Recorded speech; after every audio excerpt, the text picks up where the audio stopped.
There is a common belief that persistence is always a virtue. Modern culture insists that quitting is for the weak, that if you simply refuse to back down, the universe will eventually capitulate to your will. But the market does not operate on hope. In the real world, blind persistence without a change in strategy is not a path to victory. It is a path to liquidation. When the conditions change, or when the system repeatedly tells you that your method is failing, the smartest move is often to cut your losses, preserve your capital, and live to fight another day. Refusing to do so is not bravery. It is the sunk cost fallacy in its most destructive form. Consider the case of the old man. He has gone 84 days without a fish. In a community where survival depends on daily yield, 84 days of zero production is a catastrophe. His skiff is small, his gear is old, and his body is showing the wear of decades of manual labor. To the other fishermen in the village, he is not a tragic hero. He is bad business. They call him Salau, the worst form of unlucky.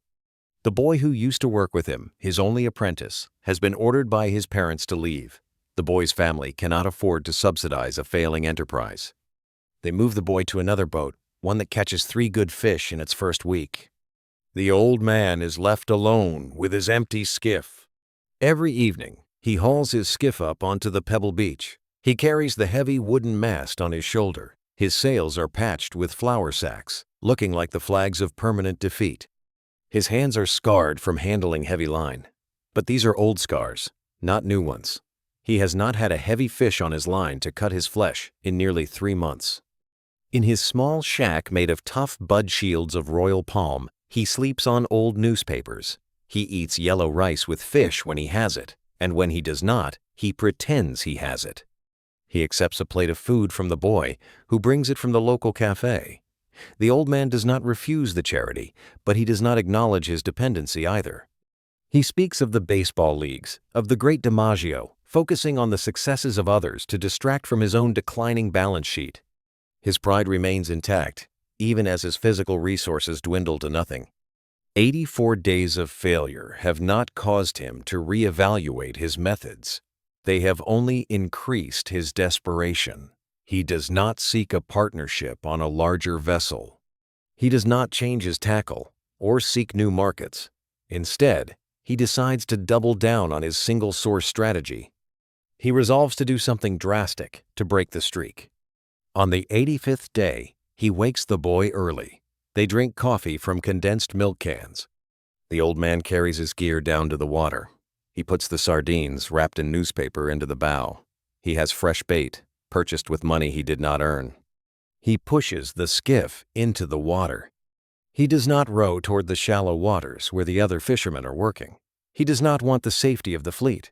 His ego demands a massive return to justify the 84 days of loss. He needs a narrative of triumph, not a modest daily wage. He rows out into the deep water. He moves beyond the harbor mouth, past the smell of the land, and heads straight for the Gulf Stream. This is the deep well of the ocean, where the water is a mile deep. It is a high-risk, high-reward territory where small skiffs do not belong. He rows steadily, keeping his stroke clean and efficient. He knows how to preserve his physical energy, but he is spending his only remaining asset, his physical stamina, on a highly volatile gamble. By the time the sun rises, the land is a low green line on the horizon. He is entirely alone. He drops his lines. The old man prides himself on precision. Other fishermen let their lines drift with the current, but he keeps his perfectly vertical.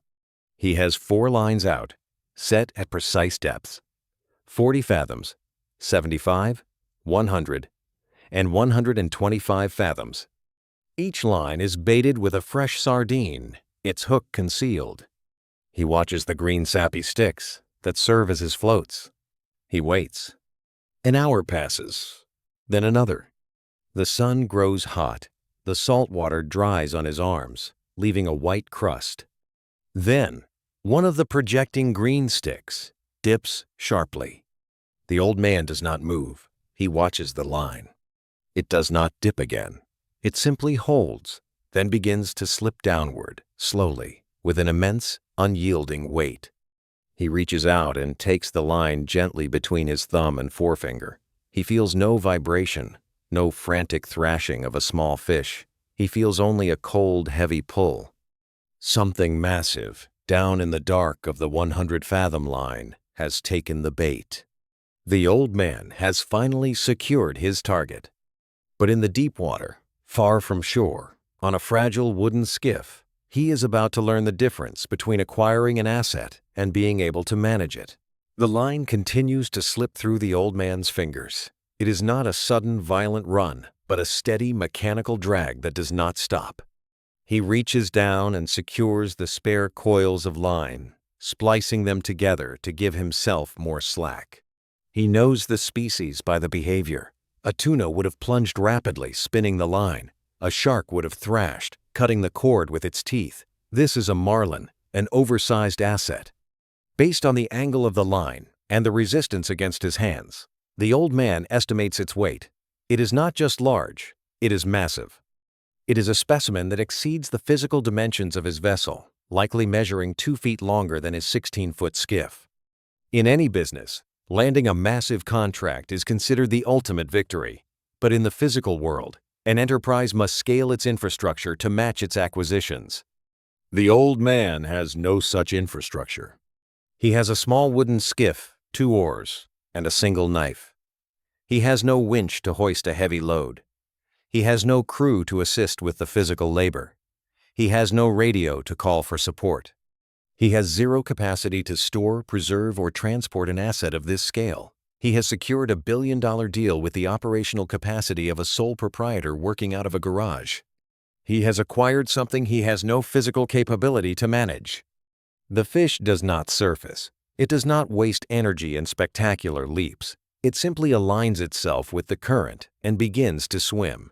The heavy green sappy line goes taut as a piano wire. The bow of the skiff turns slowly toward the northwest. The old man is no longer navigating. He is being towed. The power dynamic has shifted. The fisherman is no longer the hunter. He has become a passenger on a journey dictated entirely by his prize. The coast of Cuba begins to slide away. The old man stands in the center of the skiff, holding the line against his shoulders to act as a human brake. He has a decision to make.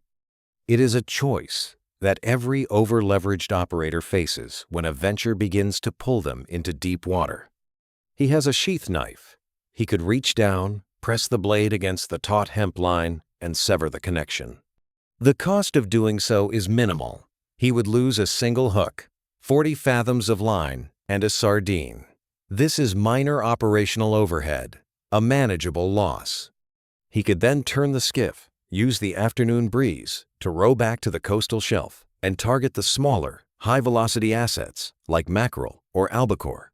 He could secure a modest, reliable yield and return to port before dark. He could cut his losses and survive. But 84 days of dry runs have accumulated in his mind. He thinks of the whispers on the terrace of the cafe. He thinks of the pity in the eyes of the younger, more successful fishermen who watched him haul his empty boat up the pebbles day after day. He thinks of his own identity, built entirely on his reputation as a master of the deep water. To cut the line is to accept a public loss. It is an admission of limitation. His ego refuses the exit ramp. Instead of cutting the line, the old man decides to increase his risk. He takes the heavy cord and runs it across his shoulders, cushioning the raw pressure with a dirty, folded burlap sack. He leans forward, using his own body weight to counter the pull of the fish. He physically tethers himself to the beast. He becomes part of the rigging, a living extension of the line. If the fish makes a sudden deep plunge, the tension will drag him over the gunwale into the sea. He has eliminated his margin of safety. He is fully leveraged, committing his physical body as collateral for an asset he cannot yet control. The sun begins to slip below the western horizon. The heat leaves the air, replaced by the damp chill of the open ocean. The water turns from blue to a deep, impenetrable black. The old man sits on the unyielding wooden thwart of the skiff. He cannot sleep. He cannot let go of the line. The friction of the cord has already split the skin on his palms, leaving thin, stinging cuts that weep salt water and blood. He is 20 miles from land, moving deeper into the dark, pulled by a force he cannot see, holding onto a thread that is the only thing keeping him afloat and the only thing capable of pulling him under. The sun rises for the second time. The heat is dry, baking the salt crust on the old man's neck. The heavy fishing line has worked its way through his shirt and is now cutting directly into the flesh of his back. He shifts the cord slightly to the left, but the skin there is already gone. He is holding the line with raw muscle. Then, his left hand begins to fail. The fingers pull inward toward the palm, locking tight. He looks down at it. The muscles have bunched into a rigid, useless claw. He tries to pry the fingers open with his right hand, but they resist, stiff with lactic acid and fatigue. His own nervous system is shutting down under the strain. He has no fresh water left, only a single sip in a glass bottle. He hooks a small dolphin fish on his other line, cuts a strip of the raw gray meat, and forces it down his dry throat. His stomach threatens to reject it, but he forces himself to chew. He needs fuel to keep his muscles from collapsing entirely. This is where the psychological trap closes. Economists call this the sunk cost fallacy. When an individual has invested capital, time, or in this case, physical suffering into an endeavor, they find it nearly impossible to walk away. The logical decision cutting the line becomes a psychological impossibility. If the old man cuts the line now, his split hands, his raw back, and his crippled left hand are all pointless. The agony itself becomes the justification for continuing. The more he bleeds, the more he is compelled to hold on. To quit now would mean admitting that the entire investment was a mistake. He has to keep going to make his suffering rational.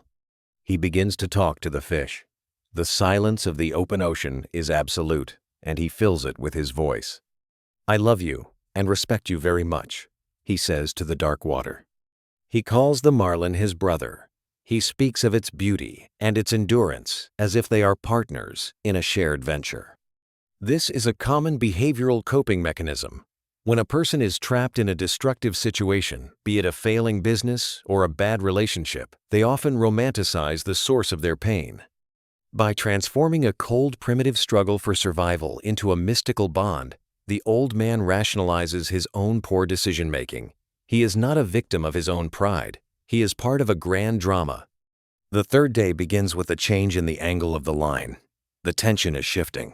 The cord is moving upward. The old man sees the size of the animal.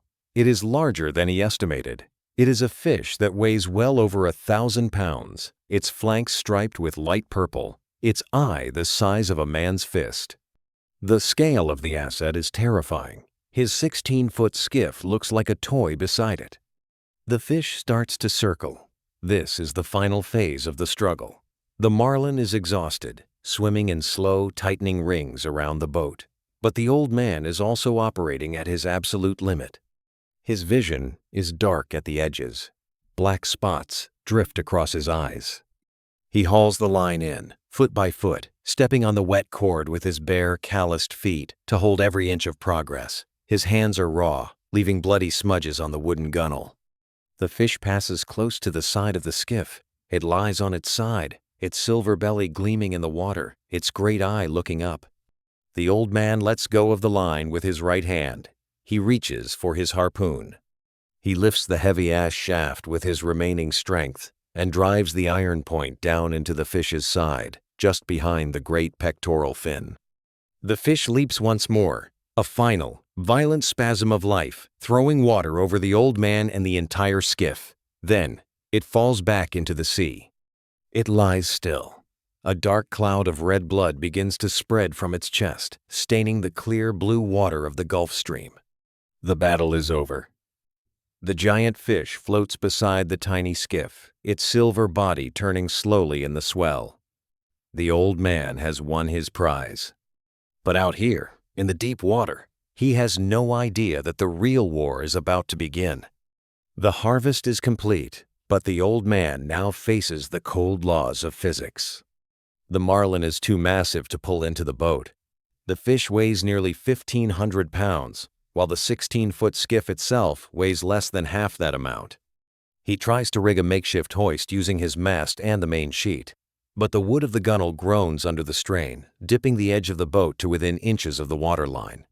If he forces the mass of the fish over the side, the skiff will swamp and sink. He is forced to make a compromise. Using his remaining rope, he lashes the fish alongside the skiff. He runs a line through the mouth and out the gills, securing the heavy bill to the bow. He ties the tail to the stern. The jaw must be sewn shut. If the marlin's mouth hangs open, it will act as a massive underwater scoop, creating so much drag that the skiff will remain stationary regardless of the wind. The old man leans over the side, his raw hands working with the rough wire, lacing the lips together. When the lashing is finished, half of the fish is raised out of the water, but the lower half remains fully submerged. The carcass drags in the sea, acting as a massive hydrodynamic brake. The boat is now lopsided. The weight of the asset pulls one side of the gunwale down, requiring the old man to sit on the opposite edge to maintain balance. This is the transition from acquisition to defense. In any competitive environment, securing an asset is only the first phase. The second, and often more difficult phase, is protection. If you build a groundbreaking product but have no legal protection, no proprietary moat, and no infrastructure to distribute it rapidly, you have not secured a victory. You have merely absorbed the high risk and physical strain of research and development on behalf of your competitors. You have done the hard work of discovery, only to leave the product exposed. You have lashed a dead marlin to a rowboat. You have prepared a feast for others. The harpoon wound in the fish's side continues to leak. A dark, iridescent cloud of blood begins to disperse into the blue water of the Gulf Stream. The current carries the scent miles into the deep. It is not just a physical trail. It is an economic signal. It announces that a massive, undefended source of energy is floating on the surface. 1 hour passes. That is how long the window of safety lasts. The first predator arrives from the deep water. It is a massive mako shark. The mako is a highly specialized organism built for speed and high-efficiency consumption. It has no capacity for empathy. It does not care about the old man's 84 days of hunger. It does not respect his cracked hands, his cramped arm, or his dry throat. It only recognizes unprotected equity. The old man sees the deep blue shadow rising from the gray water behind the stern. He does not panic. He acts with mechanical efficiency.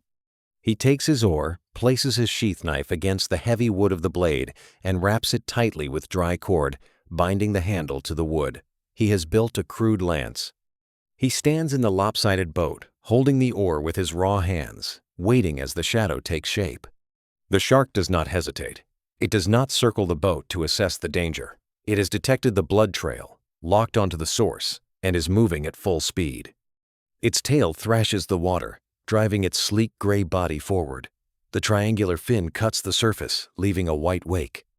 The shark accelerates, its jaws swinging open to reveal rows of white, inward-pointing teeth, its eyes rolling back into its head as it sinks its jaws into the thickest, best part of the marlin's silver flank. The old man does not use his knife oar yet. He still has his harpoon.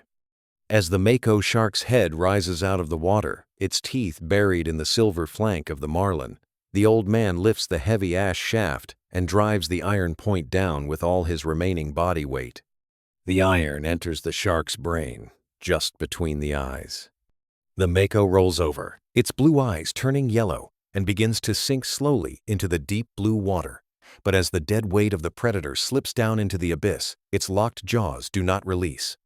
It tears away a 40-pound chunk of the marlin's thickest meat, leaving a ragged white cavity in the side of the fish.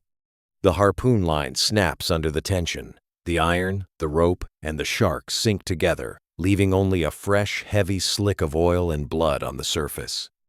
The old man has defended his asset, but his primary defensive weapon is gone. His operational capacity has been cut in half. He is now unarmed, in a high-risk territory, with a bleeding carcass lashed to his boat.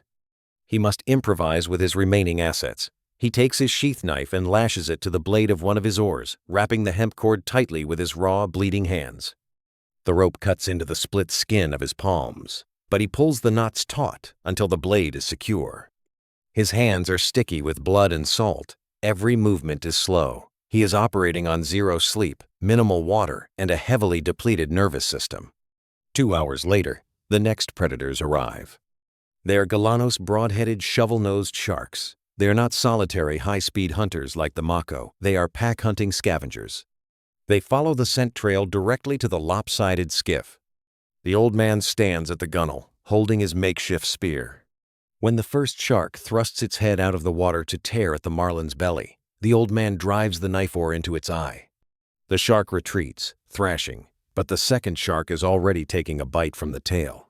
He swings the heavy oar around and stabs the second predator in its snout, forcing it back.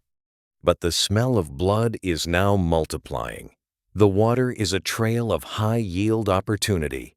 By mid-afternoon, a pack of sharks has gathered around the skiff. They swarm the carcass, attacking from multiple angles simultaneously. The old man stabs with the knife oar, driving the blade into cartilage and hide, until the steel blade strikes the thick skull of a large shark and snaps off at the hilt. He is down to his oars and the wooden tiller of his rudder. He unscrews the tiller, gripping the heavy ash wood like a club. He leans over the side and strikes at the gray shapes in the water. The impact sends sharp vibrations up his raw arms, splitting the fresh scabs on his hands. The sharks are not villains. They do not act out of malice or greed. They have no personal grudge against the old man. They are simply executing their biological function, finding resources and converting them into energy. When an enterprise operates in a highly competitive arena without security, it creates an arbitrage opportunity. The sharks are merely matching their consumption to the available resource.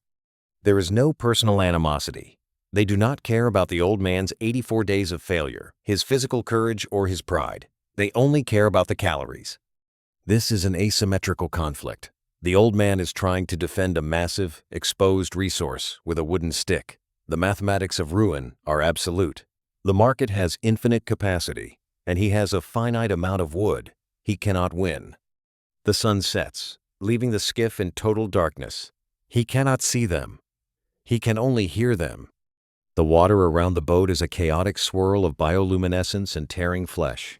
The skiff rocks violently as the predators thrash against the hull, tearing away great chunks of the marlin's body. The old man swings the splintered tiller into the dark. He hits nothing but water and rough sandpaper hide. On his third swing, the wood of the tiller strikes a shark's head and snaps in two. He is holding a 6-inch stub of dry ash. He stops. He drops the piece of wood onto the deck. He sits down on the wooden thwart. He does not reach for another oar. He does not try to fight.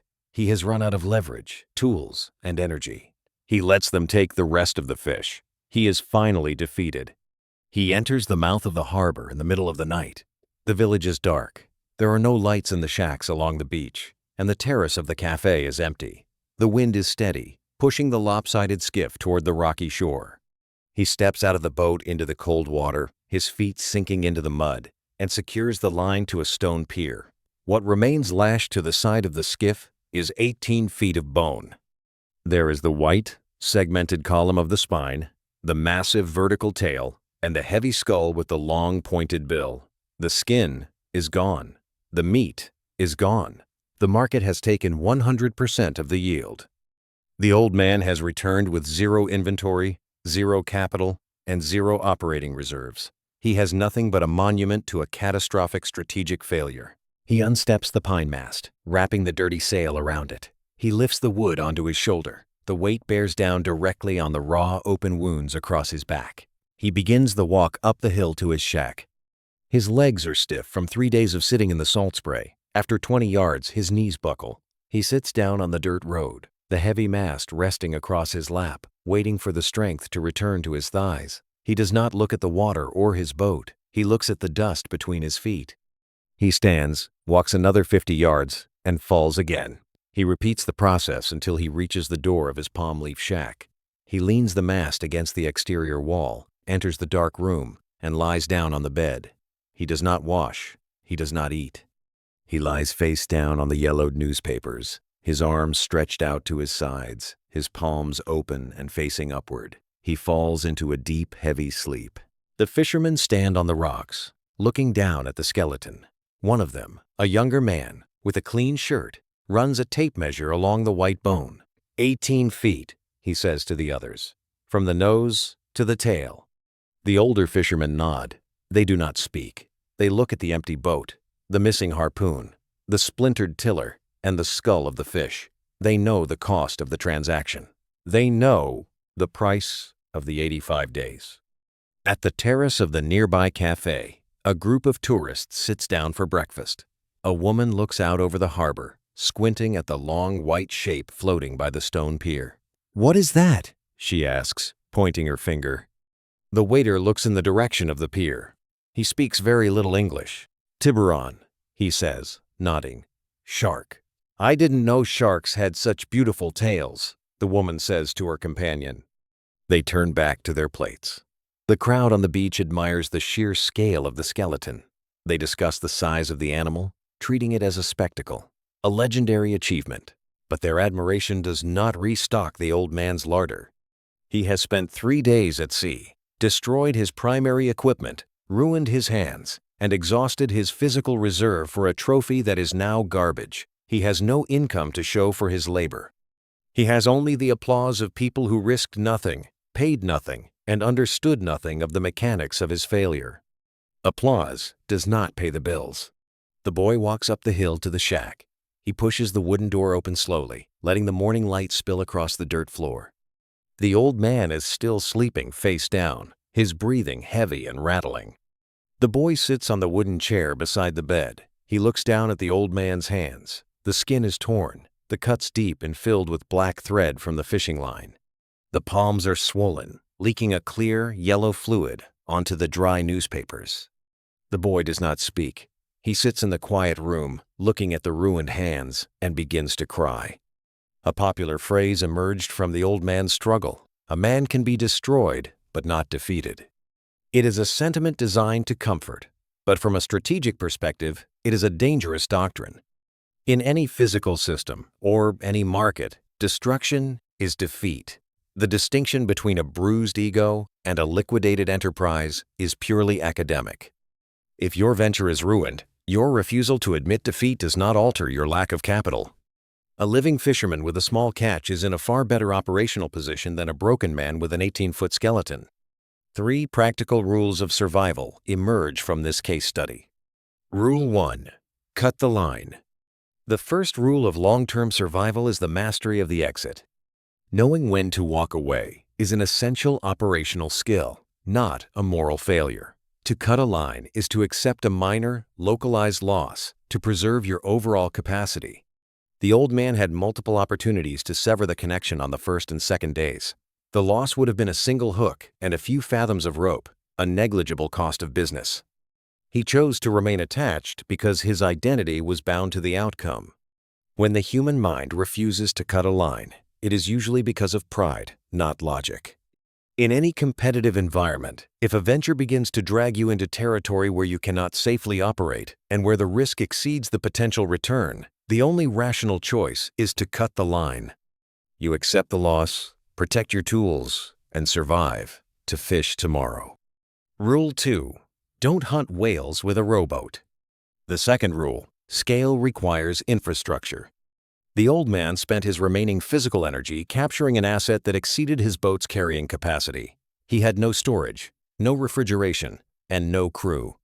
In any industry, pursuing a massive acquisition without the corresponding capacity to secure and defend it is a design flaw. You have merely solved the problem of discovery for your competitors. If you build an exceptional product but have no proprietary barriers, no distribution network, and no legal protection, you have simply prepared a harvest for larger players. If you cannot protect the asset, you do not own it. You are merely holding it until the next predator arrives with better tools. Rule 3. Beware the ego. The third rule: identify the real audience. The old man did not go to the deep water because the resources were better. He went because 84 days of zero yield had wounded his status in his community. He was fishing for the opinion of the village terrace. When decisions are driven by the need to prove something to spectators, risk assessment fails. The old man prioritized a narrative of personal triumph over the cold mechanics of resource management. He knew the deep water was full of sharks. He knew the marlin would bleed. He ignored these structural realities because his ego demanded a spectacular recovery. A true strategist does not count on winning an asymmetrical war once the blood is in the water. They avoid putting the blood in the water in the first place. The ocean is indifferent to the old man's history, his respect for the fish, or the agony in his back. It operates on physical laws.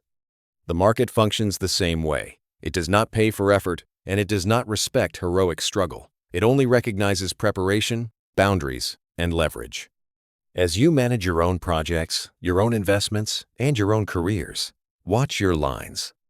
If something massive is pulling you into deep water, and you do not have the boat to hold it, check your hands. Make sure you can still reach the knife.